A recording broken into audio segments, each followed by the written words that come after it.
आप सभी को कार्तिक मास की हार्दिक शुभकामनाएं। कार्तिक मास कथा अध्याय 16। ओम नमो भगवते वासुदेवाय नमः। सुनो लगाकर मन सभी, संकट सब मिट जाए। कार्तिक महात्म का कमल पढ़ो 16वां अध्याय। राजा पृथु ने कहा, हे नारद जी, ये तो आपने भगवान शिव की बड़ी विचित्र कथा सुनाई है। अब कृपा करके आप यह बताइए कि उस समय राहु उस पुरुष से छूटकर कहाँ गया। नारद जी बोले, उससे छूटने पर वह दूत बर्बर नाम से विख्यात हो गया और अपना नया जन्म पाकर वह धीरे धीरे जलंधर के पास गया। वहाँ जाकर उसने शंकर की सब चेष्टा कही। उसे सुनकर दैत्यराज ने सब दैत्यों को सेना द्वारा आज्ञा दी। कालनेमी और शुंभ निशुंभ आदि सभी महाबली दैत्य तैयार होने लगे। एक से एक महाबली दैत्य करोड़ों करोड़ों की संख्या में निकल युद्ध के लिए जुट पड़े। महाप्रतापी सिंधु पुत्र शिवजी से युद्ध करने के लिए निकल पड़ा। आकाश में मेघ छा गए और बहुत अपशगुन होने लगे। शुक्राचार्य और कटे सिर वाला राहु सामने आ गए। उसी समय जलंधर का मुकुट खिसक गया, परंतु वह नहीं रुका। उधर इंद्रादिक सब देवताओं ने कैलाश पर शिवजी के पास पहुंचकर सब वृत्तांत सुनाया और यह भी कहा कि आपने जलंधर से युद्ध करने के लिए भगवान विष्णु को भेजा था। वह उसके वशवर्ती हो गए हैं और विष्णु जी लक्ष्मी सहित जलंधर के अधीन हो उनके घर में निवास करते हैं। अब देवताओं को भी वहीं रहना पड़ता है। अब वह बलि सागर पुत्र आपसे युद्ध करने आ रहा है, अतएव आप उसे मारकर हम सबकी रक्षा कीजिए। यह सुनकर शंकर जी ने विष्णु जी को बुलाकर पूछा, हे ऋषिकेश, युद्ध में आपने जलंधर का संहार क्यों नहीं किया और वैकुंठ छोड़ आप उसके घर में कैसे चले गए।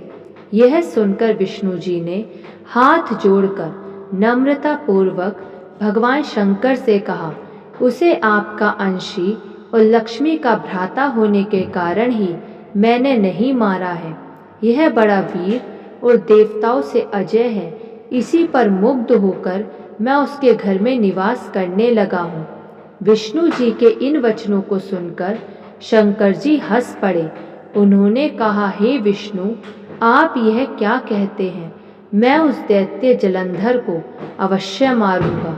अब आप सभी देवता जलंधर को मेरे द्वारा ही मारा गया जान अपने स्थान को जाइए। जब शंकर जी ने ऐसा कहा तो सब देवता संदेह रहित होकर अपने स्थान को चले गए। इसी समय पराक्रमी जलंधर अपनी विशाल सेना के साथ पर्वत के समीप आ कैलाश को घोर सिंहनाद करने लगा। दैत्यों के नाद और कोलाहल को सुनकर शिवजी ने नंदी आदि गणों को उससे युद्ध करने की आज्ञा प्रदान की। कैलाश के समीप भीषण युद्ध होने लगा। दैत्य अनेकों प्रकार के अस्त्र शस्त्र बरसाने लगे। भेरी, मृदंग, शंख और वीरों तथा हाथी घोड़ों और रथों के शब्दों से शाब्दित वो पृथ्वी कांपने लगी। युद्ध में कटकर मरे हुए हाथी, घोड़े और पैदलों का पहाड़ लग गया। रक्त मांस का कीचड़ उत्पन्न हो गया। दैत्यों के आचार्य शुक्र जी अपनी मृत संजीवनी विद्या से सब दैत्यों को जिलाने लगे।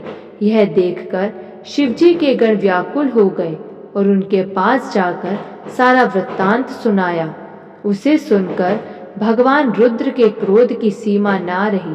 फिर तो उस समय उनके मुख से एक बड़ी भयंकर कृत्या उत्पन्न हुई, जिसकी दोनों जंघाएं ताल वृक्ष के समान थी।